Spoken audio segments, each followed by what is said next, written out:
Selamat datang kembali di channel Story of Kisah, tempat dimana cerita-cerita kelam dan misterius terungkap. Kali ini aku akan membawa kalian ke dalam kisah yang belum pernah kalian dengar sebelumnya. Sebuah kisah yang mungkin akan membuat bulu kuduk kalian berdiri. Apakah kalian siap mengikuti ketegangan ini? Pastikan tekan tombol like, subscribe, dan nyalakan lonceng notifikasi agar tidak ketinggalan kisah terbaru dari Story of Kisah. Malam itu hujan deras mengguyur desa terpencil di pinggiran hutan.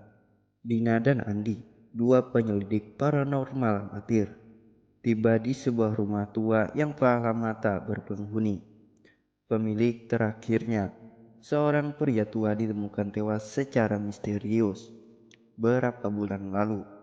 Warga desa percaya rumah itu dihuni oleh makhluk gaib dan tak ada yang berani mendekatinya sejak kejadian itu. Dina menatap rumah itu dengan rasa takut yang dia coba sembunyikan. "Kau yakin kita harus masuk, Andi?" tanya Dina sambil menyalakan senter. "Kita belum pernah menangani kasus sebesar ini." Andi tersenyum kecil, mencoba menenangkan dirinya sendiri. "Ini hanya rumah kosong. Kalau memang ada sesuatu di sini, kita akan merekamnya dan buktikan." Mereka melangkah masuk. Suara pintu tua yang berderit keras menggema di dalam rumah, disusul oleh hawa dingin yang tiba-tiba datang. Meski seharusnya hangat karena musim panas, ruangan utama dipenuhi debu. Perabotan tertutup kain putih dan dindingnya dipenuhi coretan-coretan aneh, seperti simbol kuno yang tak mereka mengerti. Dina mengeluarkan kamera dan mulai merekam. "Ada yang merasa aneh di sini," gumamnya sambil melirik ke sekeliling. "Rasanya seperti kita diawasi." Tiba-tiba suara langkah kaki terdengar dari lantai atas. Mereka saling berpandangan dengan tatapan ngeri. Lalu tanpa berkata apa-apa, mulai menaiki tangga menuju sumber suara. Tangga kayu itu berderit di bawah kaki mereka. Setiap langkah terasa semakin berat. Di lantai atas, mereka mendapati sebuah kamar depan pintu setengah terbuka. Dari kamar itu terdengar bisikan pelan, seolah-olah ada seorang yang berbicara. Dina menggenggam erat tangannya, mencoba menahan rasa takut. Sementara Andi perlahan membuka pintu kamar. Di dalam kamar itu tidak ada siapa-siapa, hanya sebuah tempat tidur tua dan cermin besar yang retak. Namun, ketika Dina mengarahkan kameranya ke arah cermin itu, layar kameranya berkedap-kedip aneh, seperti ada gangguan. Saat ia melihat lebih dekat, bayangan di cermin memperlihatkan sosok hitam berdiri belakang mereka. "Sial!" teriak Andi, memutar tubuhnya ke belakang. Tapi tak ada apa-apa di sana. Mereka kembali melihat cermin. Sosok itu masih ada, berdiri diam, menatap mereka. Wajahnya tak jelas, seperti kabut hitam yang berputar tanpa bentuk. Tiba-tiba, cermin itu pecah dengan suara keras. Potongan kaca berterbangan, dan mereka berdua segera mundur. Hawa dingin semakin menusuk tulang, dan bisikan-bisikan itu menjadi lebih keras.